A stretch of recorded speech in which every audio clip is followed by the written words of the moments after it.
안녕하세요. 사연 보내드리는 저는 한적한 경기도 외곽 전원주택에 살고 있는 50대 중반 여성입니다. 평소 여러분들의 사연을 즐겨 듣던 도중에 제 이야기도 한번 소개해드리면 좋지 않을까 하는 생각이 들어서 이렇게 용기 내어 사연을 보내게 되었습니다. 솔직하게 말씀드리자면 저희 친정은 경제적으로는 무척이나 풍족한 집안이에요. 친정어머니 앞으로 상가 건물이 몇 채 있고 그 밖에 현금성 재산도 제법 많은 편이죠. 물론 저희 친정이 처음부터 부잣집이었던 건 절대로 아니랍니다. 제가 유치원이던 시절까지만 해도 찢어지게 가난한 집안이었지만 친정 어머니께서 억척같이 살아오신 덕분에 지금의 부를 이룰 수 있었거든요. 저희 친정 어머니는 가난한 집에서 태어나 가난한 저희 아버지와 결혼한 분이셨습니다. 그나마 아버지라도 오래오래 건강하게 사셨으면 좋았으련만 아버지는 제가 태어나고 얼마 되지 않아 결핵으로 세상을 떠나고야 말았습니다. 바로 그날부터 저희 친정 어머니의 진정한 고생길이 시작되셨다고 해요. 젖먹이 딸 자식인 저를 포대기에 들쳐업고 시장 허드렛 일부터 시작해서 그야말로 안 해본 일이 없이 누구보다 억척스럽게 살게 되셨던 거죠. 친정 어머니께서 그 시절을 회고하실 때면 늘 그때는 더도 말고 덜도 말고 하루에 딱 3시간만 잠을 잡았으면 소원이었겠더라 라고 말씀하셨을 정도로 치열한 인생을 살아오셨죠. 그러면서도 친정 어머니께는 한평생 좋은 새 옷 한 벌도 사입지 않으시고 당신 입으로 좋은 음식 한 수저 넣어본 적도 없으신 채로 열심히 적금을 모으셨어요. 그러던 어느 날 저희 친정에도 마침내 쨍하고 해 뜨는 날이 오고야 말았죠. 당시 친정 어머니는 그동안 억척같이 아끼고 모아두었던 적금으로 경기도 어느 지역에 있는 과수원을 헐값으로 매입하게 되셨는데요. 원래는 과수원 농사를 지으며 소박하게 자식 건사하게 살려고 했었던 과수원이었지만 그 과수원이 있던 부지에 덜컥 신도시 재개발 사업이 발표가 되면서 저희 친정이 지금의 부를 이룰 수가 있게 되었습니다. 저는 그런 친정 어머니를 세상 누구보다 존경하며 살아왔어요. 친정 어머니께서는 열심히 살아온 덕분에 이룰 수 있었던 재산을 저희 가족만을 위해서 쓰신 것이 아니라 지난날에 저희 가족만큼이나 어렵게 사는 이웃들을 위해서 사회복지재단에 기부도 많이 하셨고 고아원이나 독거노인 보호시설 같은 곳으로 직접 봉사활동도 많이 다니셨거든요. 그런 부모의 모습을 보고 자란 저로서는 당연히 친정 어머니를 가슴 깊게 존경하게 될 수밖에 없었던 거죠. 그러던 저희 친정에 새 식구가 들어오게 된 건 햇살도 화창하고 온 세상이 파릇파릇해서 마치 좋은 일이 생길 것만 같았던 몇 년 전 어느 봄날의 일이었습니다. 세상 하나 있는 제 늦둥이 남동생이 신부감을 저희 집에 인사시키러 왔거든요. 당시 남동생은 홍기를 살짝 넘긴 나이였기에 저와 친정 어머니는 늘 동생 걱정이 이만저만이 아니었는데요. 그랬던 남동생이 덜컥 신부감을 집으로 데리고 왔으니 저는 아주 기쁜 마음으로 예비 올케를 반겨주었습니다. 그런데 예비 올케의 모습이 조금은 이상했어요. 저녁 식사를 함께하는 동안 고개를 제대로 들지 못한 채로 바짝 얼어붙어 있었거든요. 그런 모습이 아무래도 걱정스러웠던 저는 예비 올케가 화장실을 간다길래 얼른 따라가서는 친절한 미소를 머금은 채로 아주 조심스럽게 물어봤습니다. 저기 혹시 어디 불편하세요? 저희 어머니께서 마련해 주신 음식이 입맛에 들지 않았다거나. 죄송합니다. 정말 죄송합니다. 아이고, 제 말을 오해했나 보네요. 전 지금 손윗사람으로서 올케를 꾸짖으려는 게 아니라 계속 안색이 좋지 않아 보이길래 정말 걱정스러운 마음에 물어봤을 뿐이에요. 혹시 입에 맞지 않은 음식을 억지로 먹다가 체하기라도 한 거라면 얼른 병원부터 데려가 주려고요. 아닙니다. 차려주신 밥상 맛있게 잘 먹었어요. 정말이죠? 저 진짜 아무 걱정하지 않아도 되는 거죠? 그럼요. 그냥 제가 오늘 긴장을 너무 많이 했나 봐요. 아, 그런 일이라면 저도 같은 여자로서 충분히 이해해요. 저도 시댁에 처음 인사드리러 갔을 때 밥이 입으로 들어가는지 코로 들어가는지 모를 지경이었거든요. 물론 올케처럼 계속 얼어있지는 않았지만. 그래서 긴장한 건 아니고요. 실은 제가 이렇게 가족들이 모두 모여 앉아서 식사하는 자리가 태어나서 처음이라서요. 그게 무슨 얘기예요? 가족들이랑 밥을 먹어본 적이 없어요? 네, 사실 저는 낳아주신 부모님 얼굴도 모르는 보육원 출신이거든요. 보육원 졸업한 이후로도 쭉 혼자 자취하면서 살아왔었고요. 아이고, 그래서 바짝 얼어 있었던 거군요. 가족들이랑 같이 식사하는 자리가 낯설고 어색해서? 아무래도 그렇죠.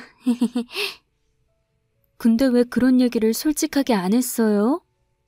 제가 보육원 출신이라는 걸 말씀드리면 결혼을 반대하실까봐 걱정이 되어서요. 그랬습니다. 예비 올케는 보육원 고아 출신이었고 그런 자신의 과거 때문에 저와 저희 어머니가 결혼을 반대하지는 않을까 걱정스러운 마음에 제대로 말도 못 낸 채로 계속 긴장하고 얼어붙어 있었던 거예요. 하지만 저희 친정 입장에서는 예비 올케가 보육원 고아 출신이라는 사실 따위는 아무런 상관도 없는 일이었죠. 다름 아닌 바로 이런 이유 때문이었어요. 지금 제가 올케한테 꼭 해주고 싶은 말이 있는데 긴장 풀고 제 얘기를 한번 들어줄래요? 네, 형님. 편하게 말씀하세요. 저는 오늘 우리의 만남이 올케에게도 참 잘된 일이라고 생각해요. 왜냐하면 올케의 남편 될 사람이 제 남동생이고 시어머니 되실 분이 저희 친정 어머니라서요. 올케도 이미 알고 있다시피 제 동생 명준이는 저희 어머니께서 보육원에 봉사활동 다니던 중에 입양한 가족이잖아요. 그건 저도 알고 있지만 며느리감을 고르는 일은 다르잖아요. 아들 장가 보내는 부모 마음이라는 게 원래 조금이라도 더 낫고 조금이라도 더 멀쩡한 며느리감을 보고 싶어하는 것이 당연한 일이니까요.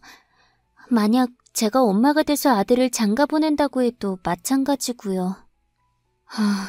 그래서 올케는 지금 멀쩡하지 않은 사람이라는 건가요? 그것까지는 아니지만... 아니라고 생각한다면 다시는 그런 말도 하지 말고 그런 걱정도 하지 말아요. 다른 부모들은 어떨지 모르겠지만 저희 친정 어머니랑 저는 다르거든요. 동생이 사랑하는 사람이 올케라는 사실 하나면 우리 가족이 될 자격은 이미 충분해요. 정말 그렇게 생각하시는 거죠? 당연하죠. 저는요, 우리가 참 아름다운 인연이 될 수 있을 거라고 생각해요.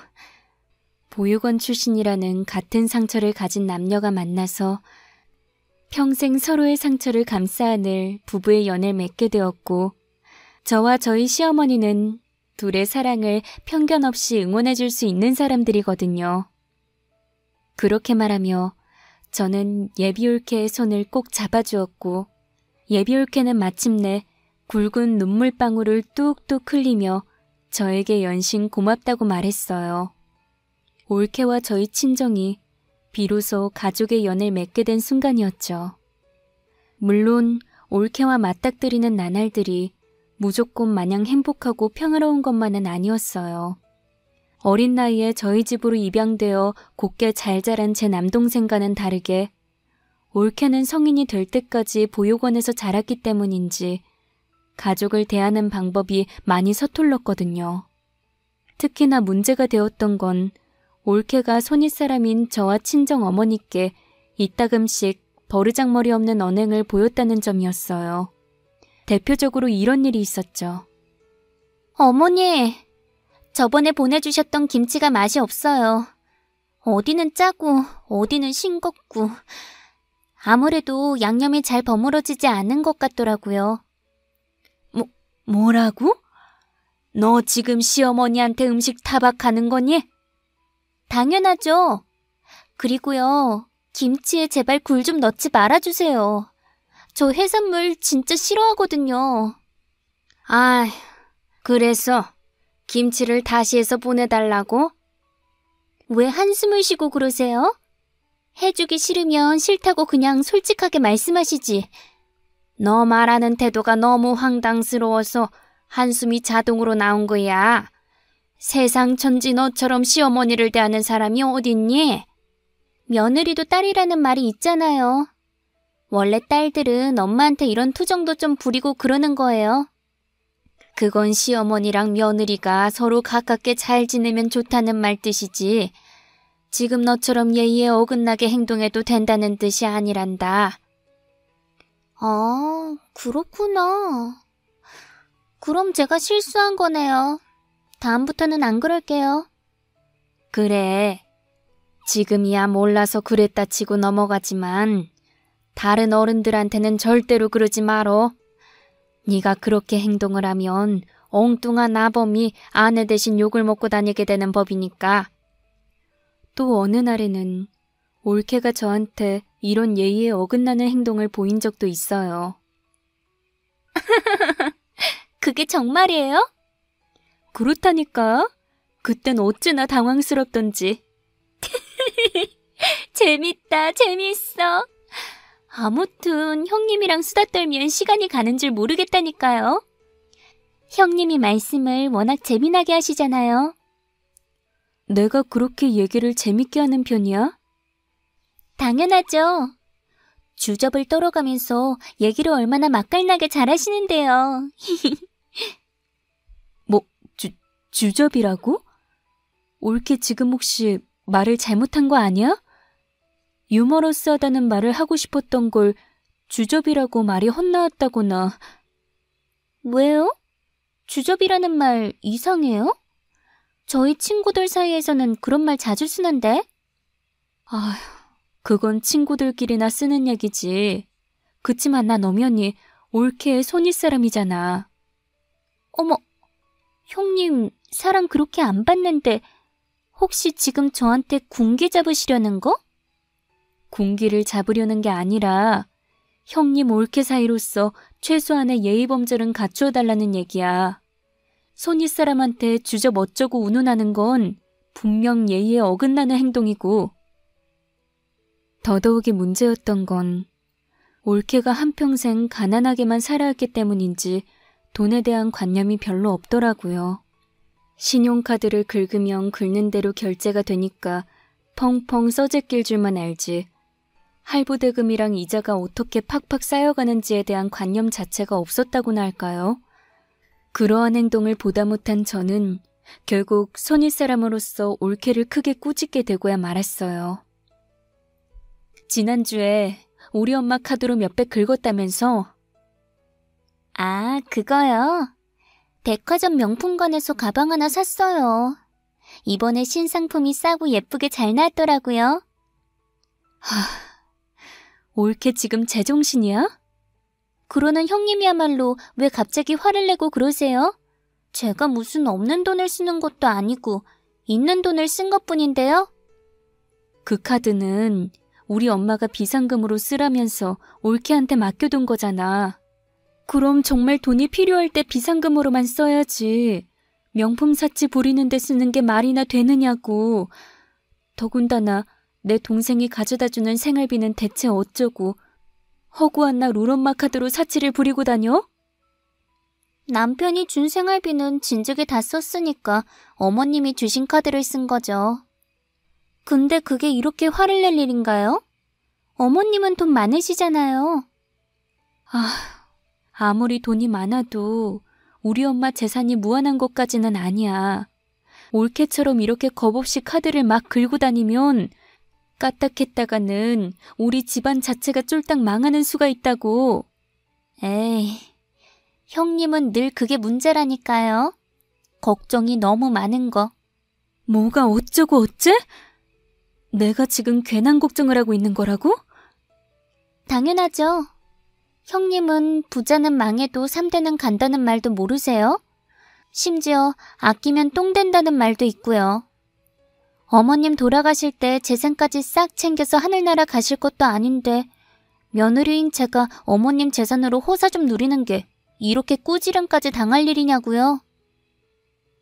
우와, 올케 진짜 말 함부로 한다. 시어머니 건강하게 잘 계시는데 며느리가 돼서 어디 감히 벌써부터 돌아가셨을 때 얘기를 하고 그래? 그러다 정말 우리 엄마 돌아가시게 되면 그땐 유산 내놓아라 어째라 아주 가관이겠다? 에이, 형님도 참. 그냥 말이 그렇다는 거죠. 저도 어머님께서 100세 넘기시도록 만수무강하시길 바래요. 정말 그렇게 생각해? 그럼요. 어머님은 제가 태어나서 처음 생긴 부모님이시니까요. 그래서 제가 어머님을 진짜 많이 사랑하잖아요. 알았어.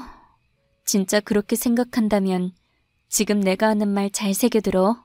요즘 올케 행동은 분명히 잘못되고 선 넘은 거니까 사랑하는 시어머니한테 마음고생 안 시켜드리려면 사치 부리는 버릇부터 고쳐. 나도 올케를 친동생처럼 생각하니까 해주는 마지막 충고야. 그나마 다행이었던 건 올케는 비록 천둥 벌거숭이처럼 행동할지언정 사람 말귀는 알아듣는 사람이었다는 겁니다. 가끔 얘 참 답이 없구나 하는 생각이 들게끔 행동하다가도 저희 친정어머니와 제가 꾸지람을 내리면 올케는 곧장 자신의 잘못을 바로잡았거든요. 덕분에 저와 친정어머니는 때로는 올케의 잘못을 가족으로서 너그럽게 감싸 안기도 하고 또 때로는 올케의 잘못을 크게 꾸짖기도 하면서 올케와의 관계가 꽤 괜찮게 개선되어 갔는데요. 친정어머니 한평생 너무도 고된 삶을 살아오셨던 탓일까요? 전혀 예기치 못한 어둠의 그림자가 저희 친정에 드리워지고 말았습니다. 그 그림자를 가장 먼저 알아챈 사람은 바로 저였어요. 엄마, 저 왔어요. 근데 혼자 멀뚱멀뚱 서서 뭐하고 계세요? 어? 언니다. 우리 언니가 왔다. 엄마, 지금 저한테 언니라고 한 거예요? 그럼 언니를 언니라고 부르지 뭐라고 불러? 대체 왜 이래요? 혹시 잠이 덜 깼어요? 아닌데, 나 아까부터 일어나서 혼자 언니 기다리고 있었는데 언니랑 같이 짜장면 먹으러 가고 싶어서. 일단 알았어요. 얼른 옷 입어요. 잠깐 같이 어디 좀 들렀다가 짜장면 사줄게요. 엄마가 저를 언니라고 불렀던 바로 그 순간 제 마음은 그야말로 무너져 내렸고 이에 저는 곧장 어머니의 손을 꼭 붙잡고 대학병원으로 향했습니다. 검사 결과가 나오기까지 지옥 같은 시간이 흘러갔고 친정 어머니께서는 결국 급성 알츠하이머 진단을 받게 되셨어요. 네, 맞습니다. 사랑하고 존경하는 우리 엄마가 치매라는 몹쓸 병에 걸리게 된 것이었죠. 그런데 사람 마음이라는 게 참 놀랍더라고요. 진단 결과를 기다리는 시간 동안 저는 거의 제정신이 아닌 사람이었지만 막상 치매 진단을 받고 나니까 바로 그 순간에 정신이 번쩍 들지 뭐예요. 당연하게도 그때 제 머릿속은 이제 내가 어머니의 보호자다. 세상이 모두 무너지는 한이 있더라도 앞으로 우리 엄마는 내가 보살핀다 하는 효심으로 가득 찼죠. 아무튼 그렇게 평생 친정어머니를 봉양할 결심을 굳힌 저는 친정어머니를 곧장 저희 집으로 모셨고 친정집은 급하게 매각하게 되었어요. 주인 없는 집은 아무래도 관리가 안 될 테니까요. 또한 그러는 한편으로 저는 올케에게 친정어머니의 병환 사실을 알리며 다독여 주었습니다. 뭐라고요? 어머님께서 치매에 걸리셨다고요? 대학 병원에서 정식으로 진단받았어. 그땐 너무 경황도 없고 이래저래 정리할 것도 많고 해서 올케한테는 이제서야 알려주게 됐네. 그럼 저희 어머니 이제 어떻게 되는 거예요? 오래지 않아서 돌아가시게 되는 건가요? 무슨 그런 말을 벌써부터 하고 그래. 치매라는 게 당장 돌아가시는 병도 아니잖아. 그치만 치매 환자들은 평균 수명이 7년밖에 안 되잖아요. 그건 그렇지만 벌써부터 너무 걱정하지 말자, 올케. 딸 자식인 내가 이렇게 버젓이 버티고 있는데 뭐가 걱정이겠어. 형님이 어머님을 혼자 보살피시려고요? 일단 그럴 생각으로 우리 집에 모셨어. 엄마 살던 친정집도 정리했고. 얼마에 파셨는데요? 금매로 처분해서 시세보다는 조금 싸게 팔았지 뭐. 에이, 그건 좀 아깝네요. 아깝다고? 그게 무슨 소리야? 오해하지 마세요, 형님. 제가 따로 어머님 재산에 눈독 들이거나 뭐 그런 건 절대로 아니고요. 그저 어머님께서 애지중지하시던 집을 팔았다고 하니까 저도 괜히 아쉬워졌을 뿐이니까요. 그래도 어쩌겠어. 나랑 우리 남편 둘이서 어머니 모시려면 거의 어머니 곁에 딱 붙어서 지내야 하는데 그럼 그 집 관리할 사람이 없잖아. 제가 관리해도 되는데요. 괜찮아. 올케한테 부담 주기 싫어서 처분한 거니까. 올케도 더는 아쉬워하지 말어. 네, 형님. 알겠습니다. 근데 정말 제가 도와드리지 않아도 되겠어요? 치매 환자 보살피는 건 참 힘든 일이잖아요. 올케 지금 임신 준비 중이잖아. 앞으로 아이 낳아서 키우려면 그것도 치매 환자 보살피는 것만큼이나 힘든 일이야. 그러니까 일단은 나랑 우리 남편 둘이서 어머니 잘 보살필게. 그러다가 나중에 내가 힘이 붙이거나 그러면 그때 가서 올케가 도와주면 돼. 그때 제가 친정 어머니를 전적으로 저희 부부가 보살피기로 했던 건 사실 저와 남편은 정식으로 진단받은 불임 부부이기 때문이었어요. 시험관 시술도 많이 시도해봤지만 결국 아이는 들어서지 않았죠. 편찮은 부모를 잘 보살피는 것도 효도지만 사랑스러운 손주 손녀를 품에 안겨드리는 것 또한 부모님에 대한 효도잖아요. 그래서 전 올케네 부부에게 저희 부부가 해드릴 수 없는 효도를 부탁했던 것이었죠. 편찮으신 어머니를 보살피는 효도는 저희 부부가 해드리는 대신 가문의 대를 잇는 효도는 올케네 부부에게 부탁한 셈이라고나 할까요? 더군다나 올케는 장차 아이를 낳게 될 경우 올케 대신 아이를 보살펴줄 친정 부모님도 없는 처지였기에 그런 점까지 올케를 배려해서 친정 어머니를 제가 모시겠다고 나선 것이기도 했죠.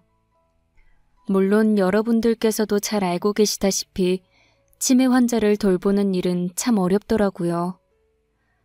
그 중에서도 심적으로 가장 괴로웠던 일은 엄마가 딸 자식인 제 이름마저도 전혀 기억하지 못한다는 것이었습니다. 하지만 그렇다고 한들 어머니에 대한 저희 효심은 조금도 달라지지 않았어요. 비록 몸은 하루하루 지쳐가고 오죽했으면 집안 어른들께서 그만하면 효도는 할 만큼 했으니 어머니를 요양원으로 모시는 것이 어떻겠느냐는 말씀을 하실 정도로 힘겨웠지만 오히려 몸이 지켜갈수록 우리 엄마는 내 손으로 내가 직접 평생 모시겠다 하는 마음속의 각오는 훨씬 두터워졌죠. 그런데 친정 어머니의 치매 병간호를 시작한 지 어느덧 3년 차에 접어들던 어느 날 저의 양쪽 귀의 고막에 마치 불에 달궈진 듯 뜨거운 송곳으로 찌르는 듯한 고통이 느껴지더니 바로 그 순간 저는 정신을 잃어버리고야 말았습니다. 그렇게 몇 시간 뒤 제가 깨어난 곳은 다름 아닌 대학 병원이었어요. 이제야 좀 정신이 드셨습니까? 네. 근데 제가 어떻게 병원까지 오게 된 건가요? 집에는 분명 저랑 친정 어머니 둘만 있었는데요. 어머님께서 119에 신고를 하셨다더라고요. 에이, 설마요. 저희 엄마는 치매 환자세요. 딸 자식 이름도 기억 못 하시는데 어떻게 119에 직접 신고를 하셨겠어요. 아무래도 본능적으로 행동하셨던 모양입니다. 치매 환자라고 해서 인간적인 본능 자체를 잃어버린 건 아닌데다가 인간적 본능 중에 가장 큰 건 누가 뭐래도 모성애니까요.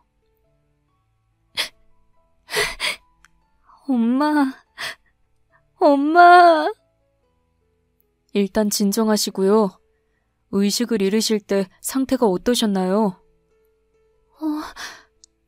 그러니까... 맞다!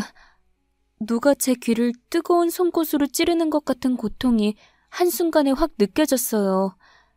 그러기가 무섭게 정신을 잃어버렸던 것 같고요. 그렇군요. 일단 이비인후과 쪽 진료를 잡아드리겠습니다. 혹시 모르니까 입원 절차도 같이 준비해드릴게요. 입원이라고요? 그건 안 돼요. 제가 없으면 남편 혼자서 저희 엄마를 보살펴야 한다고요. 사정은 잘 알겠지만 의사로서 귀가는 허락할 수 없습니다. 왜요? 제 상태가 많이 안 좋은 건가요? 검사를 받아봐야 확실할 텐데 일단 증상만으로 판단했을 때는 돌발성 난청으로 보이거든요. 제때 치료받지 않으면 양쪽 귀의 청력을 모두 잃어버릴 수도 있는 위급한 병이니까 일단 입원하세요.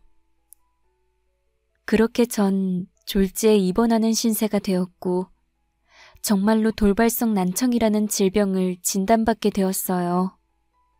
여기서 잠깐 설명을 드리자면 돌발성 난청은 의학이 많이 발전한 지금 시대에도 명확한 원인이 밝혀지지 않은 병으로서 최악의 경우는 청력을 완전히 잃어버리게 될 수도 있는 아주 심각한 병이에요. 따라서 저도 제가 왜 그런 병에 걸렸는지에 대해서 주치의 선생님께 확답을 받지는 못했죠. 다만 지난 3년 동안 치매 친정 어머니를 보살피느라 몸 건강이 심하게 손상된 것이 원인으로 추정된다는 말씀 정도는 들을 수 있었습니다. 반면에 그나마 다행이었던 건 저의 경우는 병원으로 빨리 옮겨져서 빨리 진단을 받게 되었다는 것이었어요. 덕분에 다른 돌발성 난청 환자들과는 다르게 저는 한동안 절대 안정을 취하면서 치료를 잘 받으면 완치까지도 가능한 상태였죠. 그러한 모든 행운은 친정 어머니의 사랑 덕분이었습니다. 치매 환자인 친정 어머니께서 딸 자식을 구해야 한다는 모성을 발휘해서 제가 쓰러지기가 무섭게 바로 119 구급대를 불러주셨으니까요. 다만 처음에 저는 입원까지는 하지 않을 생각이었어요. 아무래도 치매 친정 어머니가 자꾸 마음에 걸렸으니까. 그랬던 저를 위해서 고맙게도 올케가 대신 나서주었습니다. 당분간 어머님을 올케가 모시겠다고? 저도 의사 선생님한테 지금 형님이 어떤 상태인지 설명 다 들었어요. 한동안 입원해가지고 절대 안정을 취하면서 치료를 잘 받지 않으면 청력을 영원히 잃어버릴 수도 있는 위험한 상태라면서요. 치료 과정도 고용량 스테로이드를 사용해서 엄청 힘들고 고통스러울 거라는 얘기도 들었고요. 그치만 올케는 아이 낳아서 잘 키워야지. 아무리 우리 엄마가 치매 환자시라지만 손자 손녀를 품에 안겨드리는 일만큼 뜻깊은 효도가 없잖아. 그건 우리 부부가 해드릴 수 없는 효도고. 그래서 지난 3년 동안 저희 부부도 아이 가지려고 많이 노력해봤지만 아직까지도 아이가 들어서지 않는 걸 보면 임신은 사람이 마음먹은 대로 되는 건 아닌 모양이더라고요. 더군다나 지금은 상황이 상황이니만큼 저도 이 집안의 가족으로서 당연히 팔 걷어붙이고 도와야 하는 거잖아요. 나 때문에 임신을 미뤄도 정말 괜찮겠어? 아이는 삼신 할머니께서 점지해 주시면 그때 자연스럽게 찾아오지 않을까요? 그러니까 일단 지금은 형님 건강만 생각하세요. 편찮으신 부모를 잘 모시는 것도 효도고 아이를 낳아 잘 키우는 것도 부모에 대한 효도지만 건강하게 낳아주신 몸을 잘 지키는 것만큼 큰 효도는 또 없잖아요. 하긴 그건 그렇겠다. 부모가 건강하게 잘 낳아주신 몸을 해치는 것만큼 심한 불효는 없는 법이지. 알았어. 그럼 잘 부탁할게, 올케. 정말 많이 고마워.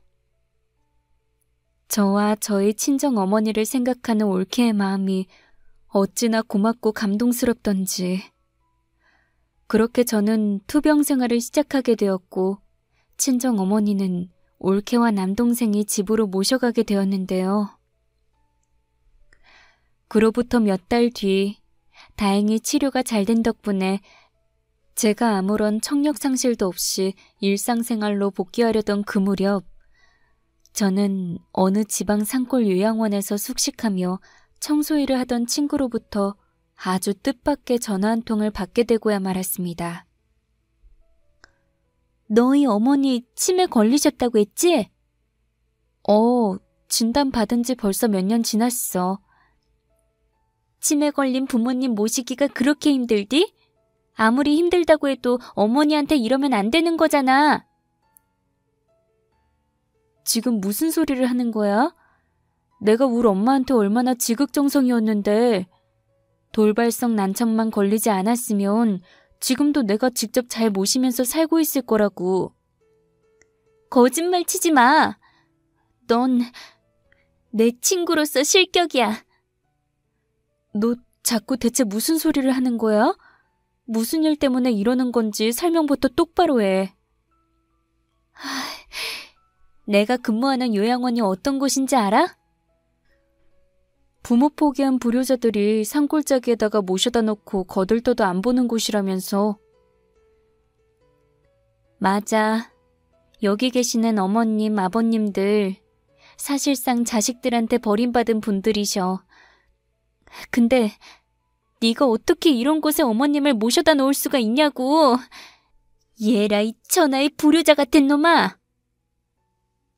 에이, 네가 뭘 착각한 거겠지. 우리 엄마 지금 올케가 모시고 계셔. 너 자꾸 거짓말 칠래? 내가 좀 전에 분명 너희 어머님 직접 봤거든? 아니라니까. 원래는 우리 집에서 지내시다가 내가 투병 생활을 시작하는 바람에 올케가 모셔가서 잘 보살피고 있어. 그게 정말이야? 이상하다. 너희 어머님 맞는 것 같은데? 다른 사람이랑 헷갈린 거겠지. 너 우리 엄마 뵌지 벌써 10년도 넘었잖아. 하긴 그건 그래. 내가 너희 어머님 뵌지 너무 오래돼서 다른 사람이랑 착각을 좀 했나 보다. 일단 알았어. 화내서 미안하고 올해는 꼭 만나서 밥이라도 먹자. 그때까지만 해도 저는 정말 친구가 저희 친정 어머니와 다른 여사님을 헷갈렸다고만 생각했습니다. 저희 어머니는 올케네 집에서 잘 지내고 있을 테니까요. 바로 그날 밤 어머니가 제 꿈에 나오셔서는 한참을 아무 말 없이 울기만 하다가 사라지는 것이 아니겠어요? 순간 화들짝 놀란 저는 혹시나 싶은 마음에 올케에게 전화를 걸었고 제가 미처 여보세요? 라는 말을 꺼내기도 전에 휴대폰 너머로 올케의 다급한 목소리가 넘어왔습니다. 마침 전화 잘 주셨어요, 형님. 안 그래도 급하게 연락드리려던 참이었거든요. 그게 무슨 소리야? 우리 엄마한테 무슨 안 좋은 일이라도 생긴 거야? 그러니까요. 죄송합니다, 형님. 울지만 말고 제대로 말을 해봐. 대체 무슨 일이냐고. 어머님이 없어지셨어요. 자다가 잠깐 깨서 물 마시러 나왔는데 어머님 주무시고 계시는 방문이 열려 있더라고요. 그래서 혹시나 싶은 마음에 들어가 보니까 어머님이 안 계세요. 겉옷이랑 신발도 없어진 걸로 봐서는 아무래도 혼자 밖으로 나가신 것 같아요. 그 말을 듣는 순간 저는 즉시 남편을 깨워서 올케네 집으로 가기 위해 차 시동을 걸었는데요. 남편이 차를 출발시키려던 바로 그때 요양원에 근무하는 친구에게서 문자 메시지가 도착했습니다. 그 문자를 확인한 저는 그야말로 대경 실색을 할 수밖에 없었어요. 친구가 보낸 문자는 아무래도 너희 어머니가 확실해 보인다는 짧은 문구와 함께 요양원에서 주무시고 계시는 어머니의 사진이 포함되어 있었거든요. 그리고 이어서 친구가 병원에서 당직 근무를 하던 간호사의 도움을 받아서 요양원 입실 카드를 사진으로 찍어서 보내주었어요. 그 입실 카드에 적힌 보호자 이름은 다름 아닌 올케였죠. 즉, 사건의 정황을 따져보면 올케가 저희 부부 몰래 어머니를 먼 산골 요양원에 모셔놓은 것이 확실했어요. 뒤로는 그래놓고선 겉으로는 저에게 어머니를 잘 모시고 있는 것처럼 거짓 행세를 했던 거죠. 하지만 당시 저로서는 올케가 대체 왜 그런 행동을 저질렀는지 그 이유를 도무지 알 수가 없는데요. 잠깐의 고심 끝에 제가 남편에게 이런 아이디어를 하나 제안했습니다. 동생네 도착하자마자 여보가 올케한테 꼭 해줘야 하는 말이 있어. 그게 뭔데? 올케는 내가 거의 완치 상태라는 건 아직 모르니까 올케한테 내가 엄마 실종 사건에 너무 충격을 받아서 돌발성 난청이 다시 심각해진 것 같다고 한마디만 해주면 돼.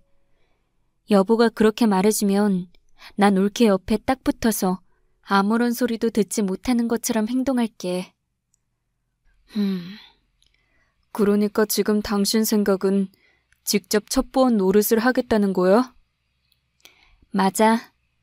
아무 소리도 듣지 못하는 척 행세하면서 올케를 방신시켜 놓은 다음에 올케의 일거수일투족을 가까이에서 감시하면서 대체 무슨 속셈으로 이런 짓거리를 벌인 건지 알아내볼게.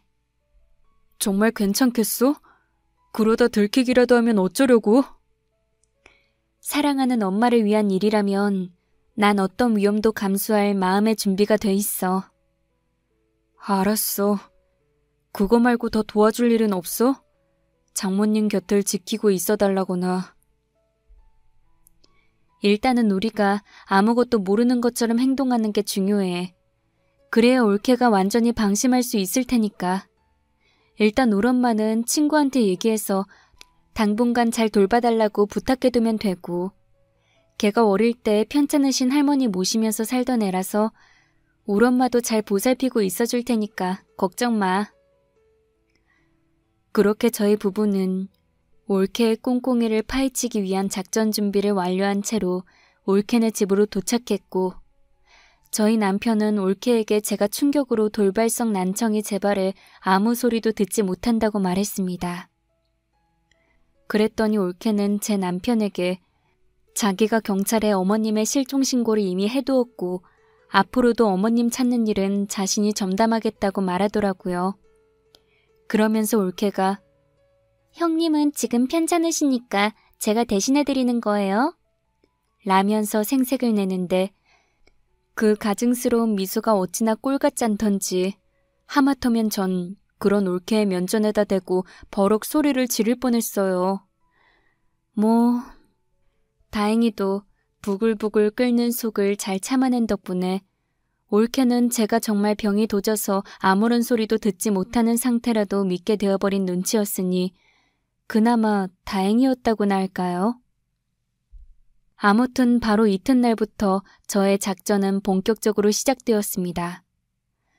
저는 아무런 소리를 듣지 못하는 행세를 하면서도 매일같이 올케네 집으로 찾아갔어요. 올케의 주장대로라면 친정 어머니께서 사라지신 장소가 올케네 집이고 동네였으니 제가 매일같이 찾아가도 이상한 일은 아니었죠. 다만 처음 며칠 동안은 별다른 증거를 잡아내지는 못했어요.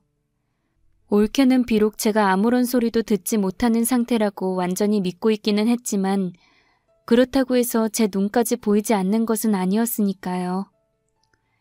그래서 한동안 올케는 마치 저희 친정 어머니께서 정말로 실종되었다는 듯이 어머니 찾는 일에 몰두하는 척 여기저기 분주하게 돌아다니는 행세를 했습니다. 하지만 원래 꼬리가 길면 잡히는 법이라고 하죠. 제가 올케의 일거수일투족을 감시하기 시작한 지 어느덧 일주일째가 되던 무렵 저에게 결정적인 기회가 찾아왔습니다. 제가 정말 아무런 소리도 듣지 못한다고 완전히 착각하고 있던 올케가 제가 함께 앉아있는 저녁 식사 자리에서 제 남동생과 겁도 없이 이런 얘기를 짓거리더라고요. 덕분에 저는 아주 경악스러운 사실을 깨닫게 되었죠. 성년 후견인 신청했던 건 어떻게 돼가고 있어? 슬슬 신청 결과 나올 때 되지 않았나? 조만간 결과 나올 테니까 걱정하지 말고 기다려. 명색이 내가 노인네 호적의 아들로 올라가 있지. 노인네도 치매 진단서가 버젓이 있지. 이런데도 설마하니 심사 탈락이야 하겠냐고. 그래도 결과 빨리 나올수록 좋지 뭐. 우리가 그 노인네 성년 후견인 자격이 하루라도 빨리 나와야 노인네 재산도 싹 돌리고선 하루라도 미국으로 이민 갈 수도 있잖아. 솔직히 나도 마찬가지야. 지금 나가고 있는 노인네 요양원비도 아까워 죽겠고. 근데 누나도 같이 앉아있는 자리에서 이런 얘기를 함부로 해도 되나 모르겠네. 상관없겠지 뭐. 저 여편네야 지금 아무 소리도 못 듣는 사실상 장애인일 뿐이잖아. 네, 맞습니다. 그때 제가 깨달은 경악스러운 사실은 당시의 사건이 올케 혼자서 벌인 짓거리가 아니라 제 남동생 또한 공범이었다는 사실이었습니다. 그리고 둘의 꿍꿍이는 성년 후견인이라는 제도를 악용해서 저희 친정 어머니의 재산을 빼돌리려는 목적이었죠. 두 년놈이 저희 친정 어머니의 성년 후견인이 되면 어머니의 재산을 관리할 수 있게 되거든요. 친정 어머니를 먼 산골 요양원으로 저무르게 빼돌려서 숨겨두었던 이유 또한 성년 후견인 자격을 지들끼리 신청하기 위해서였어요. 일단 어머니가 실종된 척 난리법석을 떨어서 저희 부부의 혼을 쏙 빼놓은 다음에 저희 부부가 경황이 없는 틈을 타서 자기들끼리 성년 후견인 승인을 잽싸게 받아가지고 모든 재산을 들고 튈 작정이었던 거죠. 그러한 속내를 깨닫게 된 저는 당장이라도 상을 때려엎고 두 년놈의 머리채를 싹 다 뽑아버리고 싶었지만 일단은 꼭 참았습니다. 천벌을 내려도 모자랄 판국에 머리채를 뽑는 정도로는 간의 기별도 가지 않았으니까요. 아무튼 제가 그렇게 끓는 속을 애써 내색도 하지 않으며 꾹꾹 참고 있는 사이 두 년놈은 계속 떠들어댔습니다. 물론 저는 두 년놈을 지옥으로 보내기 위한 준비를 몰래 하고 있었지만요. 근데 우리가 재산 싹 빼먹고 미국으로 이민 가버리면 그 노인네는 앞으로 어떻게 되는 걸까? 요양원 쪽에서 누나네 쪽으로 연락하지 않겠어? 요양원비 몇 달치 밀렸으니까 얼른 납부하라면서. 에이, 좀 아쉽다. 우리한테 속았다는 걸 알게 되는 순간 형님... 아니, 저 인간 표정이 어떨지 참 궁금한데. 자기 부모가 개털된 줄 알고 나서도 효녀 행세를 계속 이어갈지도 궁금하고. 누나도 결국 인간이잖아. 노인네 개털됐다는 거 알면 어디 갔다가 내다 버리겠지. 더군다나 자기 몸도 이제 곧 장애 판정 받을 것 같은데 장애인 주제에 치매 노인네로 어떻게 감당하겠냐고. 바로 그때였습니다. 두 년놈을 지옥으로 보내기 위한 증거 확보를 마친 제가 그들의 면전에다 대고 픽 웃으며 소리내어 말했습니다. 글쎄다. 애초에 우리 어머니가 그런 일을 당하시도록 내가 가만히 있지는 않을 텐데 말이야. 안 그래? 어? 형님. 뭐야? 누나 설마 다 듣고 있었던 거야? 당연하지. 처음부터 다 듣고 있었어. 너희한테 제대로 천별을 내려주려고 일부러 안 들리는 척하면서 화를 꾹 참고 있었을 뿐이지. 오, 그랬구나. 일단 진정해, 누나. 이게 어떻게 된 일이냐면... 변명 따윈 필요 없어. 우리 엄마가 어느 요양원에 계시는지 나도 벌써 다 알고서 진실을 파헤치기 위해 일부러 못 들은 척 연기했던 거고, 너희가 멍청하게 떠들어 제낀 추악한 진실은 방금 내 귀로 전부 다 들었으니까. 아, 그러세요? 그럼 얘기가 빠르겠네. 우리 협상합시다. 협상은 무슨 협상? 이 세상에 돈 싫어하는 사람 있나? 솔직히 형님도 돈 때문에 그동안 마음에도 없는 효녀 행세하면서 가면 쓰고 살아왔던 거 아니냐고. 그니까 이참에 그까진 노인네 따위 내다 버리고 우린 재산만 쏙 빼다가 반반씩 나눕시다. 그래, 누나. 아무래도 그게 좋겠어. 까놓고 누나도 치매 노인네 뒷수발하기 싫었을 거 아니냐고. 그런데도 그 고생을 했으면 누나도 주머니는 두둑하게 챙겨가야지. 웃기고 있네. 수갑을 차고서도 그딴 막말을 짓거릴 수나 있을지 모르겠네. 뭐, 수갑? 우리를 경찰에 신고라도 하겠다는 거야, 뭐야? 증거도 없는 주제에? 증거라면 이미 차고 넘치지? 방금 너희가 짓거려댄 말들을 나 혼자만 들었는 줄 알아? 당연히 누나만 들었겠지. 지금 우리 집에 누나 말고 누가 더 있다고? 내 휴대폰이 다 들었단다, 이 멍청한 자식아. 설마 우리 대화를 녹음한 거야? 글쎄, 방금 질문에 대한 대답은 이렇게 해줄게. 여보세요?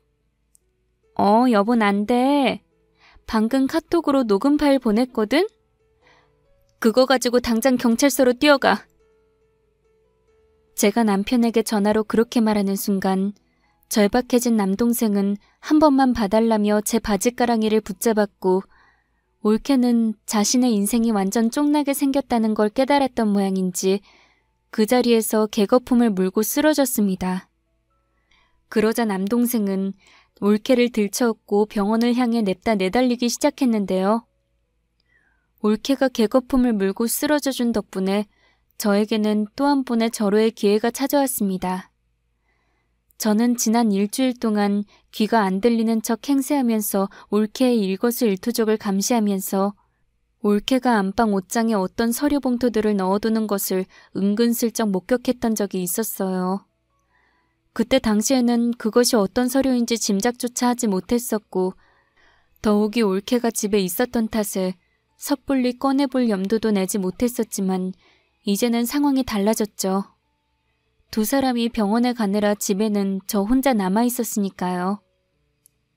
이에 저는 곧장 안방 옷장에 들어있던 서류를 꺼내서 직접 확인했는데요. 그 서류는 쓰레기 같은 연놈이 저희 친정어머니의 재산을 이미 상당 부분 빼돌렸다는 증거 서류였습니다.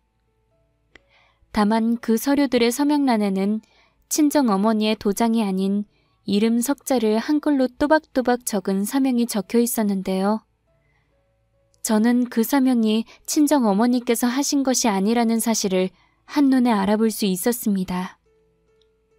친정어머니는 치매로 인해 서명을 할 수 없으셨을 것이 분명할 뿐더러 한평생 친정어머니를 모시고 살았던 제 눈에는 그 서명이 엄마의 필체가 아니라는 사실이 너무나 버젓이 보였거든요. 즉, 두 년놈은 저희 어머니의 성년 후견인이 되어 재산을 빼돌리려고 했었던 것뿐만이 아니라 자기들이 가짜로 서명한 서류를 가지고 어머니의 재산을 이미 상당 부분 빼돌렸다는 겁니다. 거기까지 확인한 저는 곧바로 남편에게 전화를 걸어서 그 사실을 알렸어요. 그 자식들이 장모님 서명까지 위조해서 이미 재산을 많이 빼돌렸다고? 내가 우리 엄마 글씨체를 몰라볼 리가 없잖아. 알았어. 그럼 경찰 쪽에 사문서 위조죄를 추가해달라고 요청할게. 안 그래도 조금 전에 여보가 보내준 녹음 파일을 가지고 횡령 미수죄로 고소장 작성 중이었어. 알았어. 내가 바로 증거 들고 갈 테니까 얘기한 대로 진행 부탁할게. 그렇게 저희 부부는 두 연놈을 피고인으로 하는 형사고소장을 제출했고 그날 바로 친정어머니를 집으로 모셔왔죠. 요양원에 계시는 어머니의 모습을 보며 어찌나 죄스럽고 속이 상하던지. 그래서 저는 두 연놈을 아주 처절하게 응징해야겠다는 각오를 더욱 크게 다지게 되었고 두 연놈을 엄벌에 처해달라는 탄원서를 법원에 제출하기 위해 참 이리저리 많이 뛰어다녔죠. 그 결과 저는 지난날 친정어머니의 도움을 받았었던 보육원과 독거노인 보호시설 등에서 무려 200통에 가까운 엄벌 탄원서를 받아 법원에 제출하게 되었고 대한민국 최고의 필적 감정 전문가들의 도움을 받아 두 연놈이 가짜로 서명된 서류로 친정어머니의 재산을 빼돌렸다는 사실을 입증해냈죠. 그러한 저희 노력 덕분에 두 연놈은 법정에서 마침내 실형을 선고받게 되었습니다. 그리고 얼마 뒤 저는 옳게, 아니 그 쓰레기가 수감 중인 교도소로 면회를 갔어요. 남의 부모에게 해코지한 쓰레기가 어떤 초라한 몰골로 몰락해 있을지 너무나도 궁금했거든요. 여긴 왜 온 거야? 인생 지옥으로 떨어진 쓰레기의 낯짝이 얼마나 추한 꼬라지인지 내 눈으로 직접 구경하고 싶어서 왔어. 지독한 년. 기어이 교도소까지 보냈으면 됐지. 이렇게 면회까지 찾아와서 사람을 놀려야 직성이 풀리니? 얘라이 멍청한 인간아. 널 교도소로 보낸 건 내가 아니야. 대한민국 법과 법원이지. 됐으니까 입 닥치고 썩 꺼지기나 해. 그냥 가라고? 난 이렇게 면회를 온 김에 사식이라도 좀 넣어주려고 생각했었는데. 사식을 넣어주겠다고? 왜? 사식이라는 소리에 표정이 확 바뀌는 걸 보면 교도소 밥이 영 입맛에 안 맞았나 봐? 당연하지. 교도소 밥이 입에 맞는 사람이 어딨다고. 그래? 정 그렇게 사식을 얻어먹고 싶으면 솔직하게 고백 한번 해봐. 내 동생을 대체 어떻게 꼬드겼길래 그딴 범죄까지 동참하게 된 거야? 그건... 내가 남편 꼬드긴 적 없어. 우린 처음부터 그 집 재산 들고 튈 생각이었으니까. 우리 남편이 그러더라. 원래 돈 앞에는 부모고 자식이고 없는 법이고 어차피 자기는 친아들도 아니니까 아무런 죄책감 없이 돈만 쏙 빼돌려서 튀면 그만이라고.